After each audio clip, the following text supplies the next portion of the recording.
মন খারাপ হলে আমার একটা জায়গায় সবচেয়ে যেতে ইচ্ছা হয়, সেটা হলো গিয়ে পাহাড়। তো কাছাকাছি তো আর পাহাড় পাবো না। তো মানে ধরো যখনই মন খারাপ হবে তখন তো আর সঙ্গে সঙ্গে পাহাড়ে যেতে পারবো না, কিন্তু তারও একটা মানে কি বলবো, অন্য দিকও আছে, মানে কাছাকাছির মধ্যে, সেটা হলো গঙ্গা।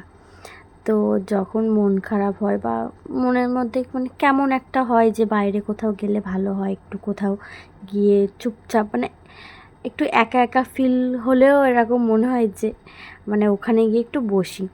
তো এখন তো পাপা হয়ে গেছে, সেই জন্য পাপাকে বাড়ি রেখেও আমি একা যেতে পারবো না যে একা গিয়ে একটু বসবো। কি করা যাবে, কিছু করার নেই, ওকে নিয়েই যেতে হবে। তো সেদিনকে না মনটা ভীষণ খারাপ লাগছিল, আর মনে হচ্ছিলো একটু গঙ্গার পাড় থেকে ঘুরে আসি। তো আমাদের মানে আমার শ্বশুরবাড়ির কাছেই যেহেতু পানিহাটি, তো পানিহাটির গঙ্গাতে আর কি যাইনি, তার পরের ঘাটটাতে গেছি, মানে বারো মন্দিরের ঘাটে গেছি। তো আমার সাথে আমার ননদ গেছিলো আর পাপা গেছিলো।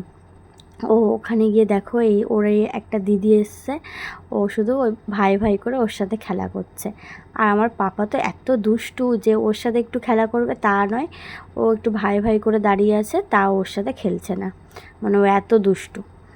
তো দেখো মানে অনেকক্ষণই বসেছিলাম, কিন্তু ওই যে মানে মনের মধ্যে আশা নিয়ে গেছি যে গঙ্গার পাড়ে গিয়ে একটু বসবো, যাতে একটু মনটা হালকা হয় বা একটু ভালো লাগে।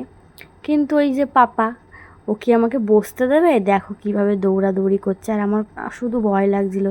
এই সিঁড়ি দিয়ে এরকম লাফালাফি করছে, যাচ্ছে উঠছে নামছে, যদি একটু পড়ে যায়, মানে এই সিঁড়ির কানায় যদি পাটা লেগে একটু পড়ে যায় তখন কি হবে। তো সেই জন্য ওকে বারবার দেখতে হচ্ছিল। আর মানে কি বলবো, যে মনটা হালকা করার জন্য গেছি, কিন্তু অতটাও হালকা হয়নি, এটাই ব্যাপার।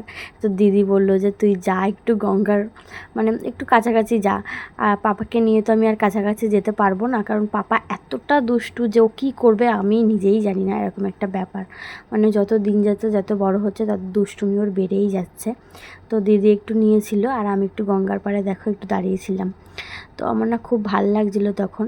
আর সত্যি কথা বলতে মাঝে মধ্যে না ইচ্ছা হয় যে একটু গঙ্গার পাড় থেকে ঘুরে আসি। তো এটা যেহেতু বারো মন্দিরের ঘাট, তো এদিকে মানে 6টা মন্দির, এদিকে 6টা মন্দির, মাঝখানে গঙ্গা। তো জায়গাটা খুবই সুন্দর, তোমরা যারা যারা গেছো অবশ্যই জানো। আর এই যে মানে এদিকে 6টা মন্দির, ওদিকে 6টা মন্দির, মানে শিব ঠাকুরের বাবা মহাদেবের মন্দির। তো জায়গাটা না সত্যি খুব সুন্দর। আমি অনেক শুনেছি, মানে এত কাছাকাছি, মেন কথা হচ্ছে এত কাছাকাছি, কিন্তু 5 বছর পর এই প্রথম গেলাম, এটাই ব্যাপার। মানে দক্ষিণেশ্বর বলো, পানিহাটি, গঙ্গা বলো বা বারো মন্দির ঘাট বলো, সবই আমার শ্বশুরবাড়ি থেকে কাছাকাছি, কিন্তু ওই কোনো দিনও যাওয়ার সুযোগ হয়ে ওঠে না।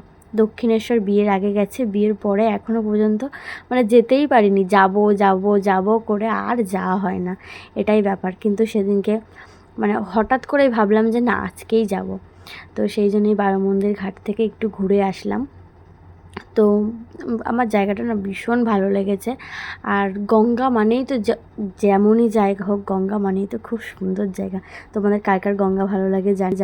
আর আমার মতো কি তোমাদের কারোর এরকম ইচ্ছা হয় যে মন খারাপ হলে বা কিছু হলে এই যে গঙ্গার পাড় বলো, পাহাড় বলো, যেতে ইচ্ছা করে?